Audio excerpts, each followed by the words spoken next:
हाँ तो प्यारे कप्तानों, आज के इस वीडियो में आप सभी का स्वागत है। और आज के इस वीडियो का मेन मुद्दा क्या भैया? आज के इस वीडियो का मेन मुद्दा भैया उपसर्ग और जो प्रत्यय होने वाले हैं। आपका जो सबसे इंपॉर्टेंट टॉपिक है जिससे एग्जाम में क्वेश्चन आते हैं अगर हिंदी में से आए तो इन दोनों का तुलनात्मक अध्ययन। हाँ, अभी तक किसी वीडियो में नहीं देखा होगा, दोनों का तुलनात्मक अध्ययन और दोनों को कंपेयर करके मैं आपको बताने वाला हूँ। और जितने भी क्वेश्चन है वो सारे एग्जाम में लगभग बनेंगे आपसे, अगर आप इसको देख लोगे तो एक बार। और लास्ट में आपको मैं एक ऐसी ट्रिक भी बताऊंगा जिसमें आपको कोई ट्रिक याद ही नहीं करना है, सिर्फ आप शब्द देख के उसका अनुमान लगा के उसका आंसर निकाल सकते हो कि इसमें कौन सा प्रत्यय है। वो लास्ट में बताऊंगा, मत टेंशन लेना। लेकिन उसके पहले एक बेसिक जो कि क्वेश्चन आते हैं एग्जाम में तो गलत नहीं हो, वो कैसे होगा अपना। तो देखो भैया, उपसर्ग दोनों का तुलनात्मक मतलब एक ही स्लाइड में दोनों का काम हो जाएगा अपना। उपसर्ग प्रत्यय अलग अलग पढ़ने की आवश्यकता नहीं है, तो वो कैसे और 10 मिनट के अंदर। तो देखो, उपसर्ग उप और सर्ग।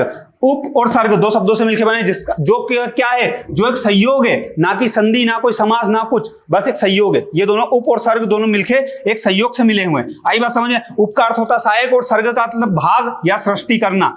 जिसके बाद बात करते हैं भैया प्रत्यय की, तो प्रत्यय का मतलब होता है पीछे आना, मतलब प्रति धन आए। और प्रत्यय को अगर आप तोड़ोगे तो इसमें संधि कौन सी बनती है? तो मैंने याद होता आपको यण संधि में, संधि के ट्रिक में मैंने क्या बताया था? संधि के ट्रिक में बताया था कि य, व और र तीनों वर्ण के आगे अगर कोई सा आधा वर्ण हो तो उसमें कौन सी यण संधि होगी। और बिल्कुल यहाँ पे देखो, या के पहले क्या आदता है तो इसमें यण संधि है, तो प्रत्यय में क्या होता है? यण संधि है। ये याद रखना, प्रतिधन ए तोड़ने पर ये बनेगा, इसका याद है, ठीक है। तो उसके बाद बात करते हुए दोनों का स्वतंत्र अर्थ और स्वतंत्र प्रयोग नहीं होता है। मतलब कैसे? अगर मान लो मैं बोलूं समाज के आगे एक जोड़ू, एक प्रत्यय जोड़ा तो समाज एक, तो एक का कोई अर्थ नहीं है। आई बात समझ में? तो इसी प्रकार मैं आपको भैया बताना चाह रहा हूं भैया एक ही स्लाइड के अंदर कि दोनों का स्वतंत्र अर्थ और स्वतंत्र प्रयोग नहीं होता है। ना तो स्वतंत्र अर्थ होता है, ना स्वतंत्र प्रयोग होता है। आप समाज के आगे एक जोड़ सकते हो, लेकिन कहीं पे नॉर्मली एक नहीं लिख सकते।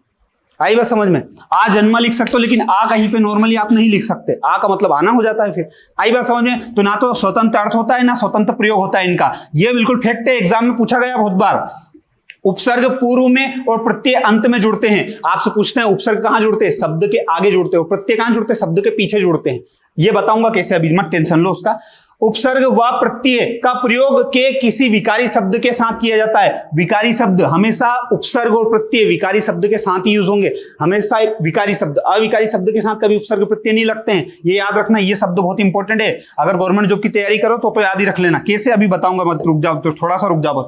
दोनों का कोई अर्थ नहीं होता है, मतलब ना तो उपसर्ग ना प्रत्यय, दोनों का कोई अर्थ नहीं होता। दोनों स्वतंत्र यूज नहीं होते, दोनों का अर्थ नहीं होता, दोनों स्वतंत्र यूज नहीं होते, दोनों सिर्फ विकारी शब्द में ही जुड़ते हैं। आई बात समझ में? क्लियर? अब देखते हैं अपन कैसे क्या होता है सारी चीजें। तो यहां पे अगर आप आओगे तो ये देखो, विकारी शब्द, अगर कोई विकारी शब्द है तो उसके या तो पीछे प्रत्यय जोड़ सकते हो या आगे उपसर्ग जोड़ सकते हो, या फिर कोई से शब्द ऐसे रहते हैं जिसमें उपसर्ग प्रत्यय दोनों रहते हैं, ऐसे भी रहते हैं जिसमें दो उपसर्ग रहते हैं। आई बात समझ में? तो अब विकारी भैया, ये विकारी शब्द क्या है? विकारी शब्द को मैं बहुत डिटेल में बता चुका हूं आप लोगों को कि विकारी शब्द ऐसे शब्द, विकार का अर्थ हो तो परिवर्तन, तो ऐसे शब्द जिनमें परिवर्तन हो जाता है वो सब होते हैं विकारी शब्द। आई बात समझ में? क्लियर? तो इधर देखना, यहां पे क्या है? उपसर्ग ऐसे, अब परिभाषा, ऐसी परिभाषा जो किसी भी एग्जाम में कहीं भी लिख दो कभी गलत नहीं होगी। और सबसे ऑथेंटिक परिभाषा बहुत सारी बुकों में गलत लिखी रहती है, उसका अर्थ बताता हूं कैसे गलत लिखी रहती है। उपसर्ग ऐसे शब्दांश, शब्द नहीं शब्दांश, तो ऐसे शब्दांश, क्योंकि उपसर्ग प्रत्यय शब्दांश होते हैं, ना कि शब्द होते हैं। एग्जाम में पूछा गया उपसर्ग शब्द होते हैं या शब्दांश होते हैं? शब्दांश होते हैं। प्रत्यय भी शब्दांश होते हैं।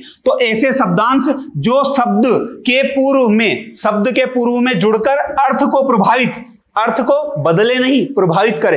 बुकों में क्या लिखा रहता है यहाँ पे कि अर्थ को बदल दे। अरे भैया, बदलता थोड़ा ना, प्रभावित करता है। बदलता भी है, लेकिन वो सिर्फ प्रभावित 3 तरीके से करता है। बदलोगे तो एक ही तरीका लागू होगा। तो अर्थ को प्रभावित करता है मतलब पहला तो बदल देता है, दूसरा नया शब्द बना देता है, और तीसरा प्रभावित कैसे करता है? अर्थ में विशेषता ला देता है। तो यहाँ पे बदल दोगे, अगर आप वहां लिख दोगे बदल देता है, तो ये तो एक ही बात लागू हुई, 2 बात तो फिर भी रही जाएगी ना, तो परिभाषा गलत हो जाएगी। तो याद रखना, हमेशा क्या याद रखना कि अर्थ को प्रभावित करता है, और किन तरीके से? 3 तरीके से। बदल देता है, नया शब्द बना देता है, और अर्थ में विशेषता ला देता है। प्रभावित करते हैं, उपसर्ग कहलाते हैं।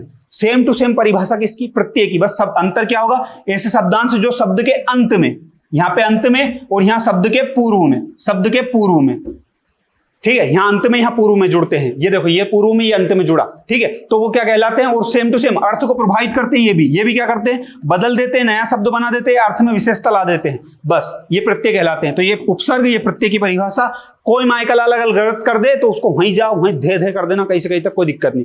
कोई भी अगर इस परिभाषा को गलत बता दे तो ठीक है, और जान से मत मार देना, मेरे ऊपर केस होगा दादा, ठीक है। उपसर्ग, अब बात करते हैं उपसर्ग होते कितने भैया टोटल, तो उपसर्ग कुल होते हैं 90। आई बात समझ में, 90 बढ़ भी जाए, ऐसा नहीं कि भैया 90 91 कैसे हो गए, बढ़ते हैं समय के साथ, बढ़ भी जाते हैं, आई बात समझ में आ जाते बहुत सारे, तो 90।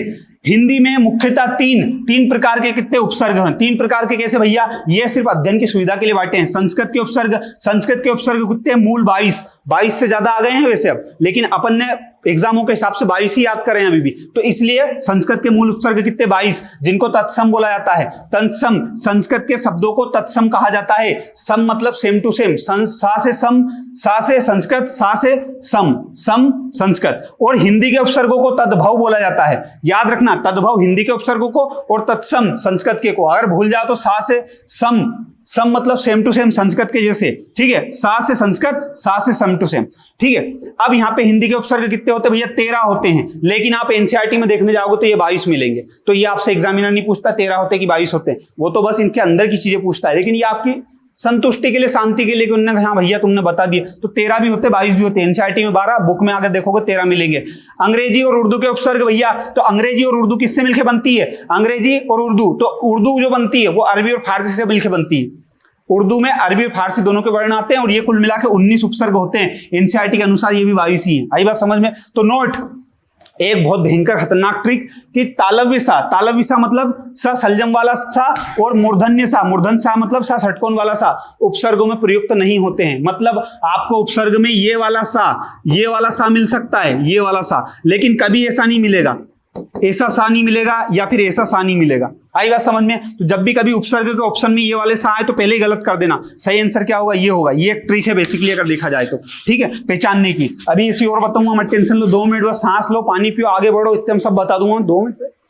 हाँ मरू डूब मरू एक वीडियो में ही सबके सब। इधर देखो तो सही जरा, हिंदी के प्रत्ययों के भेद। अब प्रत्यय कितने होते, 2 होते भैया, एक होता कृत प्रत्यय, एक होता तद्धित प्रत्यय। मतलब कृत प्रत्यय, तद्धित प्रत्यय, 2 भेद होते हैं, लेकिन इनमें क्वेश्चन कैसे आते हैं, देखो विकारी शब्द रहेगा, शब्द के बाद प्रत्यय जुड़ता है, ठीक है, जैसे समाज प्लस इक, मीठा प्लस ई, तो मिठाई हो जाता है। तो वैसे ही क्या विकारी शब्द, तो ये याद रखना, इसका कलर कौन सा, नीला, तो ये भी नीला लिखा मैंने। तो हमेशा क्या होता है यहाँ पे, ये विकारी शब्द कौन कौन से, विकारी शब्दों की 4 प्रकार होते हैं, संज्ञा, सर्वनाम, विशेषण और क्रिया।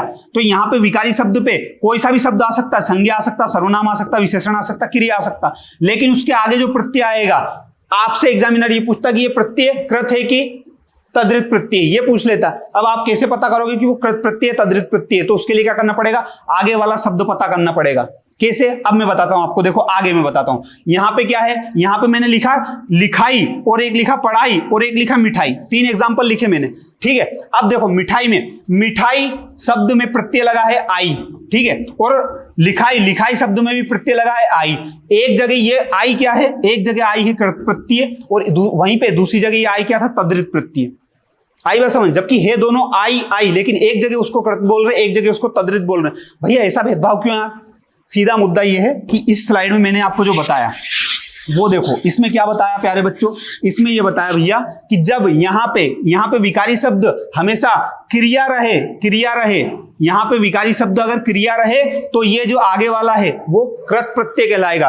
का से क्रिया, का से कृत, क्रिया रहे या धातु रहे, क्रिया या धातु भी कह सकते हो इसको, ठीक है, क्रिया रहे या धातु रहे तो वो कृत प्रत्यय कहलाएगा। यहाँ पे चाहे जो भी आए वो कृत प्रत्यय कहलाएगा। लेकिन अगर क्रिया या धातु के अलावा ये तीनों रहे, कहां पे, यहाँ पे ये तीनों रहे, तो वो तद्धित प्रत्यय कहलाता है, ठीक है। अब ये कैसे भैया ये बताओ, तो देखो इधर आओ, मैं बताता हूं आप लोगों को। यहाँ पे देखो, यहाँ पे दोनों प्लस के बाद तो देखो यहाँ पे आई, यहाँ पे भी आई है, दोनों में आई जुड़ा है प्लस के बाद तो, लेकिन प्लस के पहले देखो यहाँ पे लिखा मीठा, ठीक है, तो यहाँ पे लिखा मिठाई शब्द में आई प्रत्यय, और मीठा क्या है, विशेषण है। और यहाँ पे क्या है, लिखाई में क्या है, लिख धातु है। मैं आपसे बोलूं मिठाई कोई क्रिया है क्या, क्रिया क्या होता है, लिखना, पढ़ना, उठना, भागना, दौड़ना, क्रिया है। तो लिखना क्रिया है, बिल्कुल है। पढ़ना क्रिया है, बिल्कुल है। तो पढ़ना, तो धातु कैसे निकलती है? जैसे मैंने लिखा पढ़ना, तो जब भी कोई क्रिया रहे उसमें से ना हटा दो तो जो बचता है ना वो धातु होती है। तो यहाँ पे पढ़ना में से ना हटा दिया तो पढ़ बचा। तो पढ़ क्या है? पढ़ धातु है और उसमें आई प्रत्यय जुड़ा है। तो जो आई जो है ना, ये आई है, ये कृत प्रत्यय है। क्यों? क्योंकि प्लस के पहले जो पढ़ है ये धातु या क्रिया है। मतलब पढ़ना, भागना, दौड़ना, मानव के द्वारा सारी क्रियाएं की जाने वाली जो क्रियाएं हैं वो सब क्रिया होती है। वर्ब नहीं पढ़ी क्या यार 10वीं 11वीं 12वीं में? वही वर्ब। तो जब भी प्लस के आगे वर्ब हो कोई सी, ठीक है, वर्ब, और वो उसको उसमें से ना हटा दो और धातु हो जाए, या तो क्रिया हो या वो धातु हो, तो वो क्या हो जाएगा? वो क्या हो जाएगा? उसके बाद वाला जो प्रत्यय वो कृत प्रत्यय कहलाएगा। कृत प्रत्यय मतलब यहाँ पे कृत प्रत्यय कब कहलाएगा? जब यहाँ सामने पहले क्रिया हो। और अगर क्रिया को छोड़कर कुछ भी हो, जैसे मैं बोलूं मिठाई, तो उसमें क्या है? मीठा, मीठा धन आई। तो मीठा क्या है भैया? इसमें मीठा क्या है? मीठा कोई क्रिया है क्या? आई बात समझ में? मीठा वो मत समझना जो आजकल रील में चलता वाह हुआ वाला, वो मीठा नहीं चल रहा है। मीठा मतलब मीठा एक विशेषण है। मैं बोलूं आम बहुत मीठा है तो मैं आम की विशेषता बता रहा हूं कि आम मीठा है। आई बात समझ में? क्लियर? तो ये विशेषण हो गया। ये जिसको विशेषण, संज्ञा, सर्वनाम नहीं पता उसके लिए मेरे पास उपाय है, लास्ट में बताऊंगा, मत टेंशन लो। ठीक है, तो इस तरीके से काम करता है। तो क्रिया अगर है प्लस के पहले तो वो कृत प्रत्यय कहलाएगा। अगर प्लस के पहले क्रिया को छोड़कर कुछ भी है तो तद्धित प्रत्यय कहलाएगा। प्यारे बच्चों यहां तक याद रखना। अब बात करते हैं पिटाई। मैं आपको एक होमवर्क दे रहा हूं, पिटाई। पिटाई में आप बताइए कृत प्रत्यय है तद्धित प्रत्यय है? अगर ये बता दिया तो मान जाऊंगा, क्योंकि बस इतना करना है कि पीट या पीटना क्रिया है या नहीं है। अगर क्रिया है तो कृत प्रत्यय, अगर क्रिया नहीं है तो तद्धित प्रत्यय। तो ये कमेंट में जरूर बताना, भले ही तुमको याद हो चाहे नहीं हो, भले गलत बताना पर बताना। ठीक है, ये होमवर्क तुम्हारा। दूसरी बात क्या भैया, हिंदी में कई प्रत्यय ऐसे हैं जो दोनों रूपों में आते हैं। जैसे मैंने आपको बताया अभी हाल, जैसे देखो लूट, एरा। एरा क्या है? एक प्रत्यय है। नी क्या है? एक प्रत्यय है। प्रत्यय हमेशा लास्ट में लगता है। तो देखो एरा लगा लास्ट में, तो लूट के आगे एरा लगा दिया। ठीक है, तो ये क्या हो गया? एक कृत प्रत्यय हो गया। अब यहाँ पे जो एरा ये कृत प्रत्यय, क्यों? क्योंकि लूटना, लूटना एक क्रिया ही तो है। रोबेरी अपन सोचते हैं रोबेरी, तो ये लूट एक क्रिया है। लेकिन मैं बोल दूं चाचा, चाचा कोई क्रिया है क्या? चाचा क्या है? संज्ञा सर्वनाम ये आते हैं। तो चाचा के आगे एरा लगाओगे तो चाचा के आगे क्या लगा? क्रिया नहीं है, तो ये तद्धित प्रत्यय होता है। लेकिन ये प्लस के पहले क्या है? क्रिया है, तो एक कृत प्रत्यय हो जाता है। क्रिया है तो कृत प्रत्यय, क्रिया नहीं है तो तद्धित प्रत्यय, सीधी बात है। ठीक है, ऐसे ही देखो नी, यहां पे भी नी, यहां पे भी नी। अब ये पूछ रहा कि यहां पे नी कृत है कि तद्धित है? तो यहां पे नी तद्धित है। क्यों? क्योंकि ऊंट, ऊंट क्या है? ऊंट तो संज्ञा है, ऊंट कोई क्रिया है नहीं है। लेकिन कतर, कतर, कतरनी, तो कतर क्या है? मम्मी कतरती है ना सब्जी, तो कतरना क्या है? क्रिया तो है। तो उसके आगे जो नी लगा है ये कतर है, तो कतर लगा है मतलब क्रिया लगा है, क्रिया लगा मतलब कृत प्रत्यय। कितना आसान, जरा सा, बहुत आसान। अभी ये तो बताया नहीं कि शब्द के आगे प्रत्यय कैसे पहचानोगे, वो बताऊंगा, रुको जरा।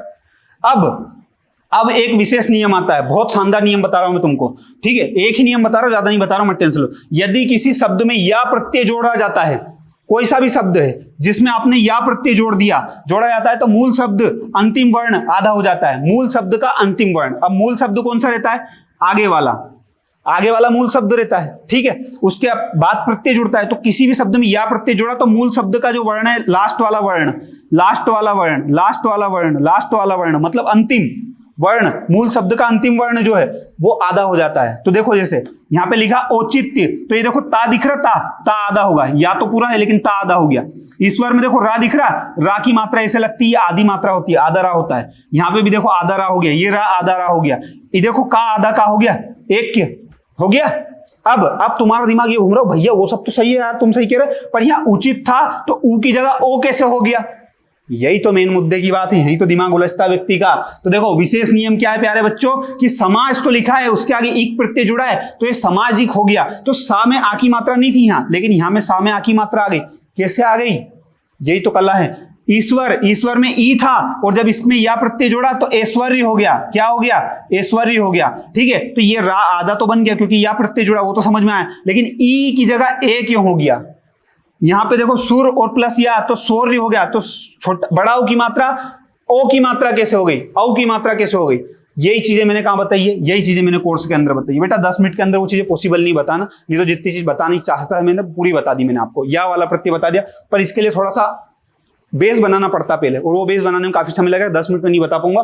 तो आप में से कोई भी व्यक्ति जो हिंदी पढ़ना चाहता है तो 8वीं से लेकर IAS तक का अपन ने पूरा कोर्स बना रखा हिंदी का, जिसमें पूरी हिंदी ट्रिक के माध्यम से PDF, recorded class, live class और पूरी कंप्लीट हिंदी।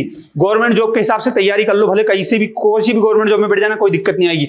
एप्लीकेशन का लिंक डिस्क्रिप्शन में दे रखा, पूरा ट्रिक के माध्यम से पढ़ाया, आप में से कोई भी आना चाहे तो जुड़ सकता, कोई दिक्कत नहीं, लिंक डिस्क्रिप्शन में मिलेगा। बाकी हाँ, एक चीज और, अगर मान लो आप में से कोई व्यक्ति फ्री में भी करना चाहता है ना, तो फ्री में भी कर सकता है। वो मैं कैसे बताऊंगा फ्री में भी ज्वाइन कर सकता है किसी की चीज को कैसे। अब पहले उसके पहले उत्तर दो मुझे। मैं आपको एक ट्रिक बताने वाला था ना कि शब्द में से कैसे बताओगे आप उपसर्ग प्रत्यय, तो मैं बोल रहा प्र उपसर्ग से बना है शब्द है। तो इसमें देखो 1 2 3 4, इसमें कौन सा शब्द है जो प्र उपसर्ग से बना है? प्रा। तो देखो प्रा इसमें दिख रहा है, इसमें प्रा दिख रहा है, इसमें प्रा दिख रहा है, आ की मात्रा, इसमें प्रा में आ की मात्रा दिख रही, तो ये भी हटा दो, ये भी हटा दो, दो तो ऑप्शन हट गए, बचे कौन से? 1 और 2 बचे। अब देखो इसमें प्रा, देखो इसमें लिखा प्रख्यात और इसमें लिखा प्रतिपक्ष, तो मैं बोलूं कि इसका शब्द तोड़ो तो एक क्या होता? पक्ष होता है, और फिर आगे पक्ष के आगे क्या बता? प्रति बचा, तो जाहिर सी बात है इसमें प्रति क्या होगा? उपसर्ग हो गया यार, सीधी बात है। लेकिन यहां पे देखो ख्यात, ख्यात कोई शब्द होता है क्या? नहीं होता है, तो प्रा जुड़ा उसके आगे, क्या ख्यात एक शब्द होता है? मतलब नहीं होता, नहीं होता है, तो प्र उसके आगे जुड़ा तो क्या हो गया? प्रख्यात हो गया। तो इसमें क्या है? प्रख्यात में प्र उपसर्ग जुड़ा है, क्योंकि बाकी में क्यों नहीं जुड़ा है? इसमें प्रति उपसर्ग, इसमें प्रा है, प्रा नहीं है, और इसमें सिर्फ प्र है, तो इसलिए ये वाला अपना सही आंसर हो गया। ठीक है, कितना इजी था। अब देखो मैं आपको बताता हूं, प्र उपसर्ग अधिक आगे ऊपर के लिए होता है, तो ये तो मैं एक्सप्लेन कर चुका हूं, इसके लिए मत भागो, कोई दिक्कत नहीं है। नेक्स्ट क्वेश्चन का उ उपसर्ग से बना शब्द है, उ उपसर्ग से कैसे बना है? देखो उनिंदा, 19, 49, 79, तो मैं बोलूं कि नासी कोई शब्द होता है क्या? नहीं होता है। 49 कोई शब्द होता है क्या? नहीं होता। 19 कोई शब्द होता है क्या? नहीं होता है। लेकिन मैं बोलूं निंदा, निंदा हाँ होता है भैया। निंदा मतलब क्या होता है? निंदा मतलब होता बुराई, तो निंदा एक शब्द होता है, तो निंदा में ऊ जोड़ देंगे अगर, तो ऊ निंदा हो जाएगा कि नहीं हो जाएगा? तो ऊ क्या है? यहाँ पे उपसर्ग है। बस ऐसे ही क्वेश्चन आते हैं, इजी इजी, ज्यादा लोड नहीं लेना। वैसे ही और क्वेश्चन में बता देता हूँ, ऊ निंदा हो गया। वैसे ही क्या होता है प्यारे बच्चों? धुंधला, धुंधला शब्द में निम्न में से कौन सा प्रत्यय है? अब प्रत्यय है, अब उपसर्ग नहीं, प्रत्यय। अब आपको पता होना चाहिए प्रत्यय कहाँ लगता है? पीछे लगता है, तो पीछे जाना अपने को। तो धू तो आगे है, मतलब ये भी नहीं होगा। धुंध भी आगे, ये भी नहीं होगा। ला शब्द है पीछे, और इनमें से कोई नहीं तो हो ही नहीं सकता, तो ला शब्द है पीछे, तो ला, ला क्या है? यहाँ प्रत्यय है, तो सही आंसर क्या हो गया? ला हो गया। बस ऐसे सड़े से क्वेश्चन आएंगे जिनको आपको लगाना। अब मैं एक चीज बता रहा हूं, कृदंत प्रत्यय निम्नलिखित में से किस शब्दों से जुड़ते बनते हैं? का से क्रिया, का से कृदंत, यही बात समझ, कृत प्रत्यय कृदंत। ठीक है, तो देखो संज्ञा, सर्वनाम, क्रिया और विशेषण, तो मैंने क्या बताया था? का से कृदंत या कृत प्रत्यय और क्रिया। तो ऐसे शब्द जिसमें क्या हो? प्लस के पहले तो क्रिया हो, या फिर क्या हो? धातु हो, मतलब क्रिया का ही ना हटाने वाला रूप धातु होता है, और उसके बाद क्या हो? उसके बाद में क्या हो प्यारे बच्चों? प्रत्यय हो, तो वो क्या कहलाता है? ये प्रत्यय। ये प्रत्यय क्या कहलाएगा? ये प्रत्यय कृदंत कहलाएगा। कृदंत मतलब ये पूरा शब्द कहलाएगा, लेकिन वो कृत प्रत्यय कहलाएगा। क्या कहलाएगा? कृत प्रत्यय कहलाएगा। ये अपन मान के चलो, आई बात समझ में। अब यही चीज अगर आपको पूरी डिटेल में पढ़नी हो ना, तो आप बिल्कुल इस कोर्स से जुड़ सकते हो, और अगर पूरी डिटेल में नहीं पढ़नी आपको तो कोई दिक्कत नहीं, आप शायद यहाँ पे भी पढ़ सकते हो। कहाँ पे? आप सीनू सिंह यूट्यूब चैनल तो देख ही रहे हैं अभी, उसमें क्या करना, एक प्ले लिस्ट ये है जिसमें 10 मिनट में सारे टॉपिक कंप्लीट करवा रहा हूँ, एक ये है जिसमें MCQ करवाता हूँ, और एक ये है जिसमें सारी ट्रिकें बता रखी पहले से। तो इन तीनों प्ले लिस्टों को आप देख सकते हैं। ठीक है, चैनल पे जाके आप देख सकते हैं, यहाँ पे जाएंगे आप प्लेलिस्ट वाले ऑप्शन में आप देख सकते हैं, वहां पे कोई दिक्कत नहीं। बाकी आप कोर्स में अगर जुड़ते हैं तो मैं आपको ये वाली चीजें कोर्स में जुड़ने का क्यों बता रहा हूं पता है? वहां पे आपको मैं मेन मुद्दे की चीज क्या बताऊंगा? वहां पे आपको मैं मेन तो ये बताऊंगा, बता रहा हूं ना मैं क्या बताऊंगा, ये वाली चीजें बताऊंगा मेन तो आपको मैं। ये चीजें कोई नहीं बताएगा आपको, नॉर्मली पता भी नहीं चलेगी। समाज में एक जुड़ोगे तो सा में आ की मात्रा लगी, यहाँ पे जबकि आ की मात्रा थी नहीं, कैसे लग गई? यहाँ पे देखो ई ए में बदल गया, कैसे बदल गया? यहाँ पे देखो सा में छोटा ऊ बड़ा ऊ की मात्रा थी, यहाँ औ की मात्रा हो गई, कैसे हो गई? यही चीजें तो वहां बतानी। ये है टफेस्ट लेवल जो किसी भी एग्जाम को करेक्ट करने से रोकता है, ये रोकेगा नहीं, कभी कोई दिक्कत नहीं आएगी। आई बात समझ में? तो कोर्स में अगर जुड़ना चाहते हो तो मोस्ट वेलकम, लिंक डिस्क्रिप्शन में आप क्लिक करके बिल्कुल जुड़ सकते हो। बाकी और भी वीडियो बना रखे चैनल पे जाके वो देख लेना। ठीक है, धन्यवाद, जय हिंद, जय भारत, इतना झेलिया इसके लिए thank you, bye bye, good night.